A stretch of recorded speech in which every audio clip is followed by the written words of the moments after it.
বলতে পারলাম? হ্যাঁ। আচ্ছা, এবার নেক্সট চলো, কার কি বক্তব্য আছে। শৈলীটা কি স্যার, যেটা শিক্ষা আমরা কিভাবে শেখাচ্ছি শেখাচ্ছি একটা শৈলী, এটাই তো বলে? না, আপনি ওটাকে শৈলী বানিয়ে নিলেন, মানে এক একজনের শেখার স্টাইল এক এক রকম।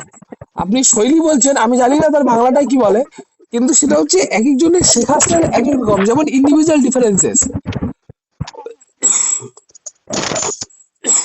ওইটা ওইটা সরি, শিক্ষার্থীদের বুঝতে পারলাম জিনিসটা। রকম। আর এই একটা হচ্ছে, স্যার বলেন যে খনিক বিদ্যা, ওটা কি স্যার? আচ্ছা, খনি কারিগরি বিদ্যা সেটা হচ্ছে ভেষজ বিদ্যার মধ্যে আসবে। ওটা ভেষজ বিদ্যা। হ্যাঁ, খনি কারিগরি বিদ্যা ভেষজ বিদ্যা। এবার আমি আপনাকে প্রত্যেকটা জিনিস আমাদের এই চ্যালেঞ্জার থেকে জিজ্ঞেস করছি। হ্যাঁ স্যার, ডিএড বই ঠিক থেকে তো আছে, জিজ্ঞেস করছেন। চ্যালেঞ্জার থেকে জিজ্ঞেস করছি। এবার আমি তো বই থেকে জিজ্ঞেস করছি আপনাকে। তার কারণ একটাই, আমার সাবজেক্টে কমার্স আছে নাকি এত? না আমার এত পড়ার সময় আছে, না আমার কাছে ক্ষমতা আছে এত কিছু পড়ার এখন। বুঝতে পেরেছি। তো দেখেন, আপনি এই টেক্সট বই পড়ার সময় কিছু কিছু অ্যান্সার অ্যান্সার হয়নি।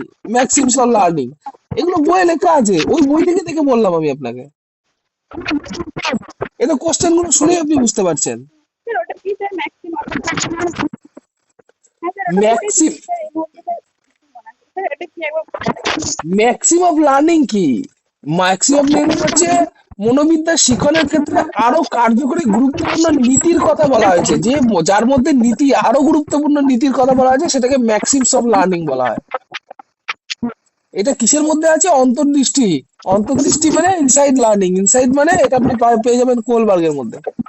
কোলারের মধ্যে, কোলবার্গ বলছি, কোলারের মধ্যে। এটা যে সমস্যা সমাধানমূলক, হঠাৎ কোনো হ্যাঁ, সমস্যার মধ্যে পড়লে সেটা শেখে। হ্যাঁ, হুম। এটাকে ম্যাক্সিমাম লার্নিং বলে। এটা আমি বই থেকেই বলে জিজ্ঞেস করেছি। আচ্ছা, আর কে কি বলবে বলো। হ্যাঁ স্যার, এনভায়রনমেন্ট এটা বললেন, ওটা তো ফরাসি শব্দ হবে স্যার, না কি হবে স্যার? হ্যাঁ, এনভায়রনমেন্ট শব্দটি কোন শব্দের, না না, ফরাসি আপনি শব্দ আপনি এনভায়রন না আপনি থেকে ঠিক, হবে? আপনি ঠিক, আমি আপনাকে কনফিউজ করছিলাম। আপনি ঠিক, ফরাসি শব্দ, আমি কনফিউজ করছিলাম। স্যার এরকম ভাবে ইন্টারভিউ করতে পারবেন? আমি জাস্ট কনফিউজ। একটা ইন্টারভিউ, আমি আমি আপনার সাথে একটা খালি ইন্ট্রোডাকশন নিলাম। এবার ধরুন না, ভাবুন না যে এটা ইন্টারভিউ, তো মনে হয় কি আমি আপনাকে ফেল করাবো? না, আমি আপনাকে ওই কোশ্চেনের অ্যান্সার গুলো জানার জন্য, আপনি জানবেন এটা আমি কনফার্ম জানি, এই জন্য করেছি। আপনি জানবেন না এটা আমি জানি যে আপনার কাছ থেকে এর অ্যান্সার পাবো না, তাও করবো অ্যান্সার, তাও কোশ্চেন করবো, এরকম ব্যাপার। বুঝতে পারলেন? স্যার এই উত্তরটা বলে দিন স্যার। স্যার কোনটা? প্রাথমিকের জন্য একটু তাহলে স্যার আপনার বইয়ের নাম কি হবে? ওই দেখুন, সহজ পাঠ যদি হয় তাহলে সুস্পষ্ট পাঠ লিখবো। আমি আমার পাঠটা সুস্পষ্ট পাঠ লিখবো। সহজ পাঠটা সুস্পষ্ট পাঠ, আমার ক্ষেত্রে আমি যখন বই লিখবো। হ্যাঁ, সহজ পাঠ যেমন থাকলো, ওর পাশে একটা বই হবে, আমি আমার বইটার নাম দেবো সুস্পষ্ট পাঠ। সুস্পষ্ট পাঠ। মানে এটাও আপনি কপি করবেন নাকি? আমি তো আমার মন থেকে আসলো বলে দিলাম। না স্যার, আমার তো অত সব মানে বুদ্ধি নেই। এইটা আপনি ওই, এটা কপি পেস্ট যাকে বলে, কে মুখস্থ বলে দেবেন। না স্যার, বেদ বাক্য আবার হয়ে গেল তো।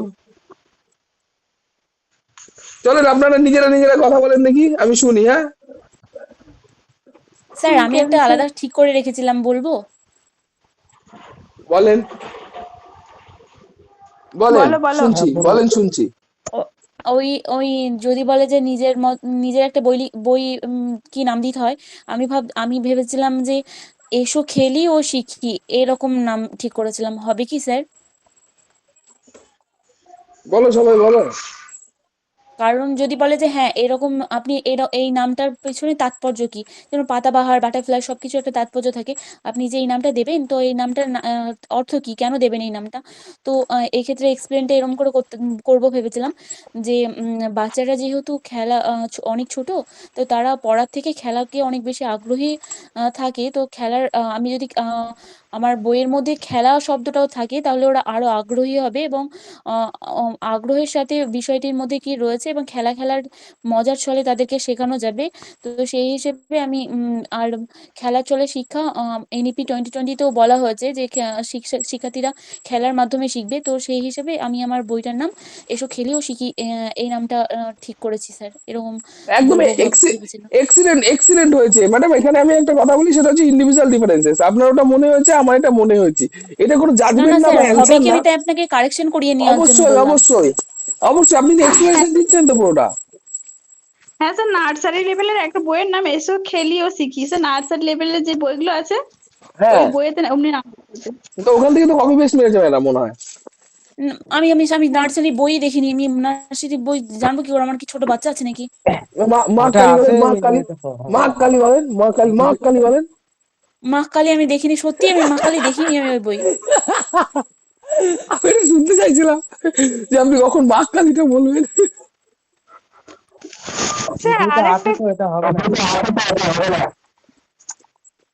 স্যার আপনি ক্লাসে ক্লাস নিচ্ছেন, হঠাৎ করে বাইরে থেকে একটা গরু ক্লাসরুমে ঢুকে পড়েছে, তাহলে আপনি কি পদক্ষেপ নেবেন? কোনোদিন ঢুকবে না, কেন? স্কুলে গেট আছে, কোনোদিন ঢুকবে না গরু। আর যদি ঢুকে যায়, হুম, লাগে, চলে যেতে পারবো